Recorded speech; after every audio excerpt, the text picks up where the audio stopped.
ಸುಮಾರು 300 ರಿಂದ 500 ಕೆಜಿ ಗಾಂಜಾವನ್ನ ಮೈಸೂರು ಪೊಲೀಸರ ಭರ್ಜರಿ ಕಾರ್ಯಾಚರಣೆಯಲ್ಲಿ ಸದೆಬಡಿದಿದ್ದಾರೆ. ಟಾರ್ಗೆಟ್ ಫಿಕ್ಸ್ ಮಾಡಿ ಅಂಡ್ ನ್ಯಾಬ್ ದ ಪೆಡ್ಲರ್ಸ್. ಇದನ್ನ ಯಾರೇ ಮಾಡ್ತಾ ಇರೋದು?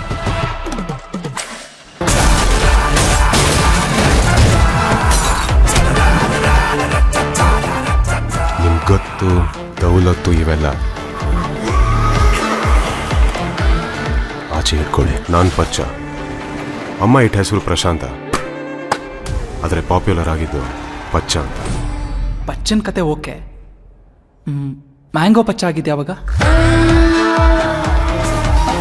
ಏನ್ ಕಟ್ಟಬೇಕು ಅನ್ಕೊಂಡಿದ್ಯಾ? ಸಾಮ್ರಾಜ್ಯ.